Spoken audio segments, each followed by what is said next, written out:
kemarin kan Danantara mengusulkan agar sebagian utang KCIC ditanggung APBN. Nah, itu bagaimana Bapak menanggapi permintaan ini, Pak, usulan ini? Terus, apakah selama ini Kemenq dilibatkan dalam pembahasan utang KCIC ini, Pak? Terus yang kedua, ada usulan juga untuk pondok pesantren yang di Jawa Timur itu yang ambruk kemarin, katanya mau dibangun lagi dengan dana APBN.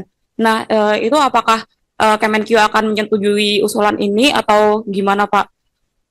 Terus juga program kartu prakerja itu apakah akan dimulai lagi, Pak? Karena sampai sekarang kan pembahasannya tidak ada lagi ya, Pak ya. Terus terakhir Satgas BLBI waktu itu kan Bapak katanya sedang mereview, hasilnya apakah sudah ada, Pak? Terus juga apakah akan dilanjut, Pak, Satgas BLBI ini, Pak? Terima kasih, Pak. Mbak, atas masukannya. Wah, ini pertanyaan susah semua nih. Ada yang gampang. Utang KCIC dibiayai APBN. Saya belum dihubungi untuk masalah itu, Mbak. Nanti begitu ada saya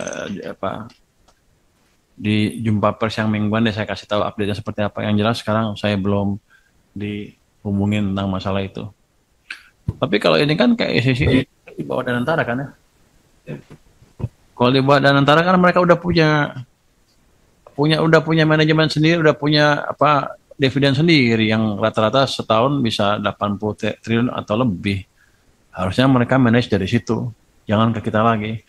Karena kan kalau enggak ya semuanya ke kita lagi, termasuk dividennya. Jadi ini kan mau dipisahin swasta sama government. Ya jangan kalau enak swasta, kalau nggak enak government. Saya pikir begitu ya Pak. Posisi saya sekarang, yang saya tahu seperti karena saya belum disusun dengan mereka. Terus untuk pondok pesantren. Pondok pesantren juga saya belum terima. Saya baru baca di media aja kadang-kadang dibiayai pemerintah, tapi saya belum tahu siapa yang propose, seperti apa proposalnya saya belum tahu.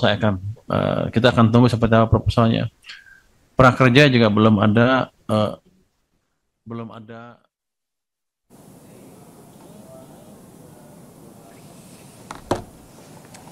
Ya, itu tadi gebrakan yang mungkin sebagian orang sudah mulai menanti dari Menteri Keuangan Purbayayudi. Pertanyaannya apakah itu pakai hati? Asik. Tapi kalau soal WUS kayaknya kita harus hati-hati. Iya, betul. Karena kalau nggak hati-hati bisa panjang urusannya. Karena urusannya sama Cina ini. Nggak bisa sembarangan. Tapi tadi ya Yud ya, dari pernyataan Pak Purbaya itu menunjukkan keberpihakan dia pada rakyat loh sebenarnya.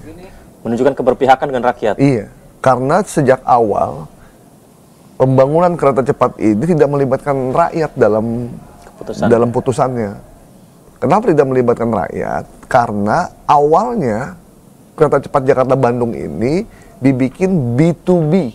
Business to business. Business to business. Tidak ada sepeser pun dana APBN digunakan. Itu menurut Pak Jokowi dulu. Dan tidak ada satupun klausul bahwa pemerintah akan menjamin pembayaran hutang dari B2B itu kalau gagal dijaminkan APBN itu tidak ada sama sekali. Jadi kalau misalnya dikeluhkan dari KAI, KCIC bahwa itu hutang nggak bisa ini, tepat nggak kalau ke pemerintah? Ya, kalau dari awal janjinya ya nggak tepat. Kenapa mereka tidak melibatkan rakyat? Ya karena B2B. Ya udah itu urusan perusahaan dengan perusahaan, BUMN Indonesia dengan BUMN China. Ya udah rakyat tinggal menikmati saja. Tapi dalam perjalanannya begitu pembangunannya membengkak, sekitar 118 nih triliun, 7,27 miliar US dollar. Ya, dana nggak cukup dari pemerintah, dari BUMN, akhirnya Pak Jokowi memohon kepada DPR menggunakan dana APBN untuk menambal kekurangan pembangunan KCIC.